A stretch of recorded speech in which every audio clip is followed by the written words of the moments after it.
So most welcome students to AIB Education at Study with Anas sir.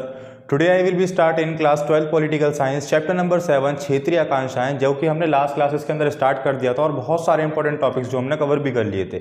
और last class के अंदर हमने क्या क्या पढ़ा था एक बार दोबारा रिव्यू कर लेते हैं। लास्ट क्लास के अंदर हमने पंजाब समझौते के बारे में पढ़ा, पूर्वोत्तर भारत के बारे में पढ़ा और पूर्वोत्तर भारत के अंदर जो अलग अलग सिचुएशंस थी उनके बारे में भी हमने पढ़ लिया था। उनमें से एक सिचुएशन थी सभ्यता के लिए आंदोलन जो चले थे उनके बारे में पढ़ा, और अलगाववादी आंदोलन यानी नागालैंड और मिजोरम के बारे में, दोनों के बारे में हमने पढ़ लिया था ब्रीफ एक्सप्लेनेशन के साथ। इसके अंदर जो टॉपिक बचा था हमारा बचा था बाहरी लोगों का विरोध, जिसको हम आज कवर करने वाले हैं। और इसके साथ साथ हम कवर करेंगे द्राविड़ आंदोलन और सिक्किम का विलय आखिर हमारे भारत के अंदर कैसे हुआ।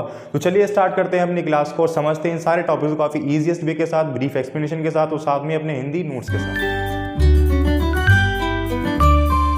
स्टार्ट करते हैं अपनी क्लास को और समझते हैं इस टॉपिक को कि बाहरी लोगों का विरोध। देखिए बाहरी लोगों का विरोध आखिर इसके अंदर क्या मतलब है। इसका मतलब यह है कि जो हमारे देश के अंदर नागरिक रह रहे हैं और जो बाहर के देशों से लोग आकर रह रहे हैं उन लोगों का विरोध, यानी कि जो अलग अलग युद्ध हुए थे हमारे भारत के साथ, जैसे बांग्लादेश के साथ, बांग्लादेश के लिए हमने युद्ध लड़ा था पाकिस्तान से, अलग अलग जो भी सिचुएशंस हुई हैं हमारे भारत में, तो उससे क्या हुआ है अलग अलग कंट्रीज के लोग हमारे देशों के अंदर आकर रहने लग गए।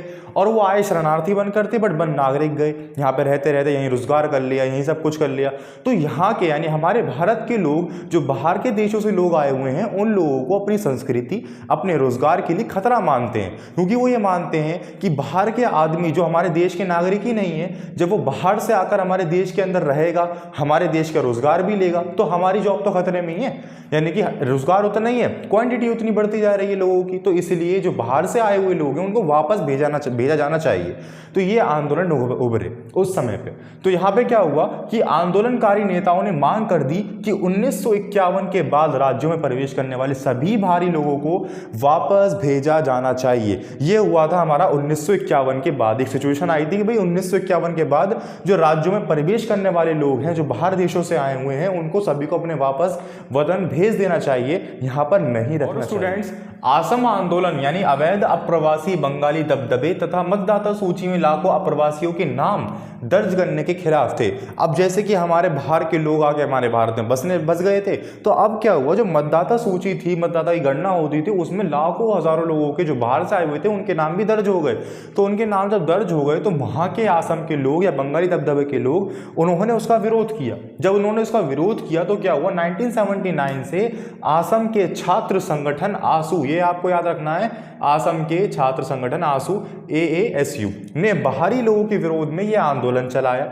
यानी कि जो बाहर के लोग आए हुए थे उनके विरुद्ध आंदोलन चला खूब तगड़ा, जिसका परिणाम यह हुआ कि आसू और राजीव गांधी के बीच में 1985 के अंदर शांति समझौता हो गया। सन 2016 के असम विधानसभा चुनाव में भी बांग्लादेशी घुसपैठों का प्रमुख मुद्दा रहा था। और बाहरी का मसला, ये आपको याद रखना है, जो हमारा ये बाहरी का मसला है ये अब भी असम और पूर्वोत्तर राज्यों में एक जीवांत मसला है, यानी कि अभी तक खत्म नहीं हुआ है, यह अब भी काफी सुर्खियों में चलता रहता है वक्त वक्त पर। तो ये था स्टूडेंट्स हमारा ओवरऑल बाहरी लोगों के विरोध का टॉपिक। एक बार दोबारा रिव्यू करवा देता हूं आपको सबके पास चीजें। तो बेसिकली जो बाहर के अन्य राज्यों के प्रांतों के लोग हमारे भारत के अंदर रहने लग गए हैं और रहने लगने के साथ साथ वहीं पर रोजगार कर लिया है, वहीं अपनी पीढ़ी बढ़ा ली है, तो अब उन लोगों का क्या हो रहा है, विरोध किया जा रहा है। जब विरोध किया जा रहा है तो वो कई जगह हो रहा है, जैसे कि असम में हो रहा है, बांग्लादेश में, बंगाल में हो रहा है। तो यहाँ पर हमारा 2016 के जो असम विधानसभा के चुनाव हुए थे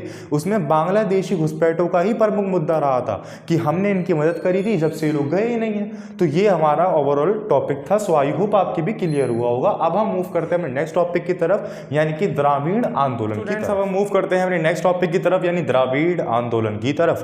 तो देखिए इसमें क्या है, दक्षिण भारत के इस आंदोलन का नेतृत्व तमिल समाज सुधारक EV रामस्वामी नायकर यानी कि पेरियर ने किया था। ये आपको पहले तो ये याद रखना है, दक्षिण भारत के ये आंदोलन का नाम है बेसिकली द्राविड़ आंदोलन, और ये दक्षिण भारत में हुआ था। तो द्राविड़ दक्षिण भारत के इस आंदोलन का नेतृत्व किसने किया था, तमिल समाज सुधारक EV रामस्वामी नायकर पेरियर ने किया।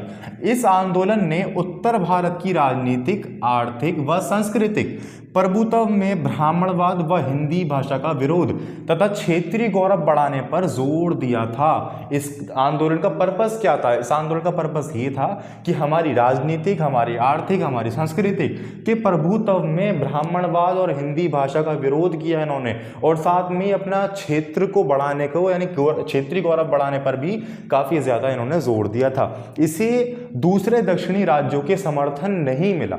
इसको दूसरे राज्य, दक्षिणी राज्य थे हमारे भारत के, उनका समर्थन बिल्कुल भी नहीं मिला। तो उसका समर्थन जब नहीं मिला हमारे दक्षिण भारत राज्यों का, तो क्या हुआ, ये सिर्फ तमिलनाडु तक ही सीमित रह गया, वहीं पर सिमट कर रह गया। परंतु इससे एक चीज़ हुई कि जो हमारा ये आंदोलन हुआ तमिलनाडु तक सीमित तो रह गया, बट इसने एक नए राजनीतिक दल का उदय कर दिया जिसका नाम था DMK। ठीक है, मगर ये कुछ वर्षों बाद या कुछ समय बाद दो भागों में बट गया, DMK या फिर AIADMK। और अब ये दोनों ही दल राजनीति में यानी कि हमारे तमिलनाडु की राजनीति में काफ़ी ज़्यादा प्रभावी हैं। तो यही हमारा द्रविड़ आंदोलन का टॉपिक था। सो आई होप आपके क्लियर हुआ होगा। एक बार दोबारा रिव्यू करवा देता हूँ कि बेसिकली तमिलनाडु के लोगों की तरफ से किया गया था द्रविड़ आंदोलन। किसके लिए किया था? हिंदी भाषा के विरोध के लिए, अपने गौरव क्षेत्र को बढ़ाने के लिए, हमारी सांस्कृतिक, आर्थिक, सामाजिक में ब्राह्मणवाद का विरोध करने के लिए, और भी कई सब चीज़ों के लिए। तो अल्टीमेटली इसको दक्षिण भारत के और राज्यों का सपोर्ट नहीं मिला, तो ये तमिलनाडु तक ही सीमित रह गया। जो तमिलनाडु तक सीमित रह गया उससे आगे बढ़ नहीं पाया, तो वहीं समाप्त हो गया। परंतु इसकी देन क्या हुई? इसकी देन ये हुई कि इसने एक नए राजनीतिक दल का उदय कर दिया DMK नाम से, जो कि आगे चलकर कुछ वर्षों बाद दो भागों में बट गया, यानी DMK या फिर AIADMK। और ये दोनों दल आज भी हमारे तमिलनाडु की राजनीति में काफी ज्यादा प्रभावी हैं। सो बढ़ते हैं अपने नेक्स्ट टॉपिक की तरफ, यानी सिक्किम के विलय। आइए स्टूडेंट्स, अब हम जानते हैं अपने सिक्किम के विलय के बारे में। तो देखिए, आज़ादी के बाद भारत सरकार ने सिक्किम के रक्षा व विदेशी मामले को अपने पास रखा और राजा चौगयाल को आंतरिक प्रशासन के अधिकार भी दे दिए, यानी कि राजा का शासन था सिक्किम में।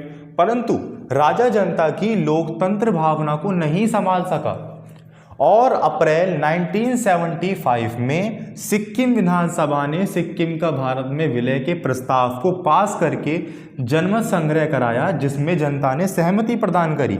भारत सरकार ने इस प्रस्ताव को स्वीकार किया और सिक्किम को भारत का 22वां राज्य घोषित कर दिया गया।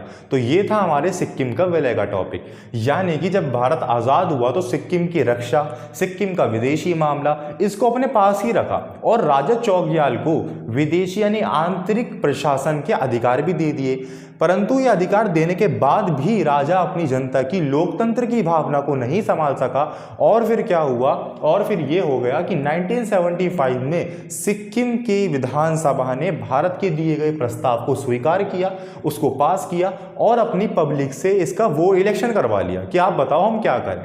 तो पब्लिक का जो बेसिकली फेवर आया वो भारत के साथ ही आया कि भाई हम भारतीय संघ के अंदर सम्मिलित हो जाएं। तो इसकी बेसिकली आज्ञा मानी गई अपनी जनता की, और जब आज्ञा मानी गई तो भारत सरकार से कह दिया कि भाई हमने आपका प्रस्ताव स्वीकार कर लिया, आप हमें अपने संघ के अंदर सम्मिलित कर लीजिए। भारत ने भी इसको स्वीकार किया और सिक्किम को 22वां राज्य घोषित कर दिया गया हमारे भारत का। तो ये था हमारा ओवरऑल सिक्किम के विलय का टॉपिक और आज ही क्लास का last topic. So I hope आपकी सभी चीजें भी क्लियर हुई होंगी। बट फिर भी अगर आपको किसी भी टॉपिक में या किसी भी पॉइंट के अंदर कोई भी डाउट हो तो आप मुझे कमेंट सेक्शन के अंदर बताएं, जरूर बताएं। और साथ में कोई डाउट पूछना हो तो आप इंस्टाग्राम पर भी मुझसे पूछ सकते हैं इजीली। सो मिलते हैं नेक्स्ट क्लास के अंदर और कंटिन्यू करेंगे अपने चैप्टर को, समझते हुए चलेंगे काफी इजी एंड ब्रीफ एक्सप्लेनेशन के साथ, क्योंकि जब हम सभी चीजों को एक बार पढ़ते हुए चलेंगे और जितना आपने आज पढ़ा है उतना आप घर पे एक बार रिवाइज कर लोगे तो जितनी भी चीजें हैं ना वो आपके दिमाग में बैठ जाएंगी। आप बातों की तरह बता पाओगे टीचर को, अपने दोस्तों को, कोई आपसे पूछेगा तो। और साथ में साथ आप एग्जाम में और अपनी भाषा में भी अच्छे तरीके से लिख पाओगे अगर आपने जितना यहाँ पढ़ा है उतना घर पे पढ़ लिया तो। सो मिलते हैं नेक्स्ट क्लास के अंदर और कंटिन्यू करेंगे अपने चैप्टर को, उसको भी समझेंगे इसी तरीके से काफी easy, brief and Hindi notes के साथ। Thank you.